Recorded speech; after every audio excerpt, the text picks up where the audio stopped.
Hey everyone, you're watching a physio named Jonah. That's this guy. Where we are back after longer than I anticipated, but we're back nonetheless. New filming setup, as you can see. That's because this is a new place. In August, same cats though.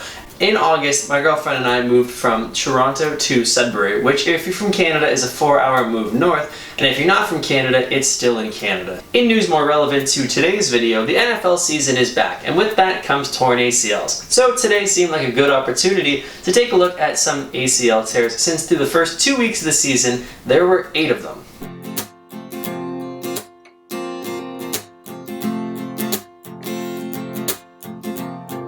But what is an ACL tear?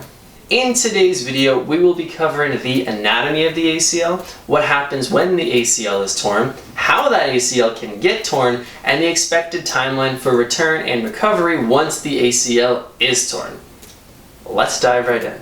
The acronym ACL stands for anterior cruciate ligament. Because it is a ligament, that means it's going to connect one bone to another bone. It is going to connect the femur to the tibia, or the thigh bone down to the shin bone. More specifically, it runs from the back part of the bottom of the femur to the front part of the top of the tibia. Its main role is that it helps limit the amount that the tibia or shin bone can move forward in space compared to the thigh bone or the femur. It also helps resist rotation forces that happen around the knee. So talking about football, any football fan knows that when an ACL gets torn, that player is pretty much done for the season. Why is it so important? The anterior cruciate ligament, or ACL, is crucial to the knee because of the stability that it provides. Now, if we look at the muscles that cross the knee, let's talk about the quadriceps muscle in particular. The quadriceps muscle is a group of 4 muscles that originate on the thigh and then attach into the kneecap down onto the tibia or that shin bone from before. When the quad contracts, the knee straightens by pulling on the tibia.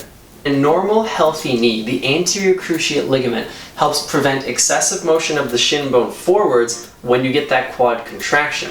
When the ACL is torn, you're not going to have that same stability there, especially at those higher levels of quad contraction. You're going to get more translation of the tibia comparison to the femur. And I think we can agree that in football, there tends to be some pretty strong contractions of about every single muscle group.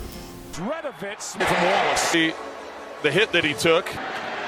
The fake and burn. As the name suggests, an ACL tear is a complete rupture of that ligament that is connecting your femur down to your tibia. Players will often hear or feel a pop and have a gross sensation of knee instability, and there's also quite often a rapid amount of swelling that's going to show up to the knee and a lot of difficult putting weight on it.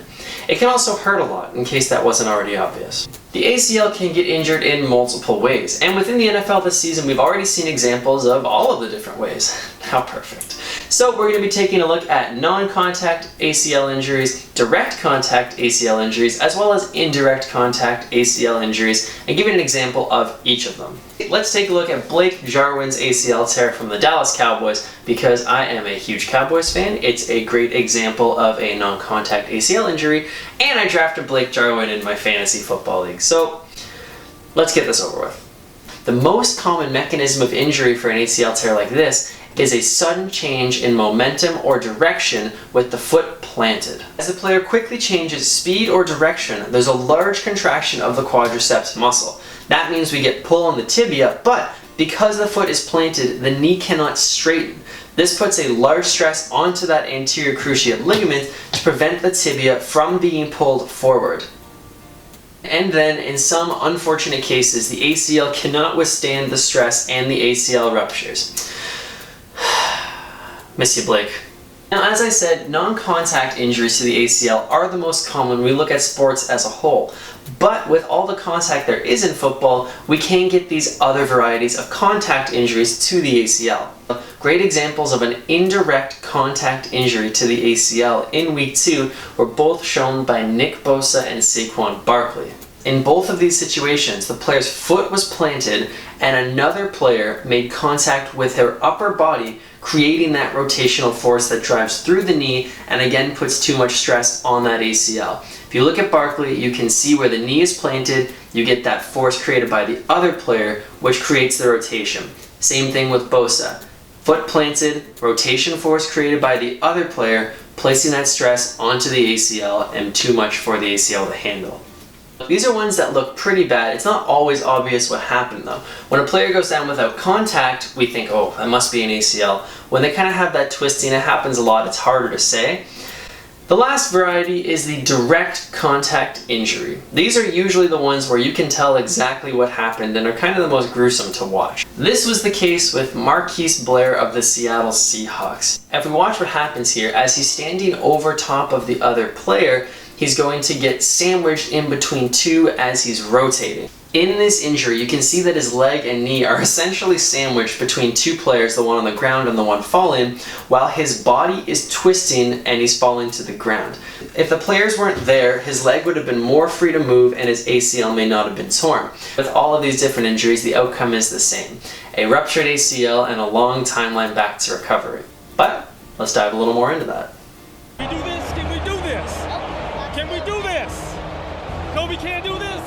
We gonna do this. Okay, so unfortunately an ACL tear is a pretty big injury to come back from, but that's nothing new to anybody. What's interesting is that the average individual, for just your day-to-day activities, technically can live without an ACL. There's still going to be a fair amount of rehab around getting the range of motion back, getting the swelling down, and building up a lot of strength. This is the crucial one, to protect from the fact that you no longer have that ligament stability from the ACL. You have to be strong around the knee to support it. But what we know about the NFL is that these are not your average everyday individuals as far as athletics goes, and the requirements on their body are pretty darn high. If these incredibly high-level athletes want to return to playing at their incredibly high-level sport, then they're going to have that ACL surgically reconstructed. This is because sports demand frequent, large speed and direction changes that require the intact ACL so the player can have adequate knee stability and be able to perform. What does that timeline look like now then,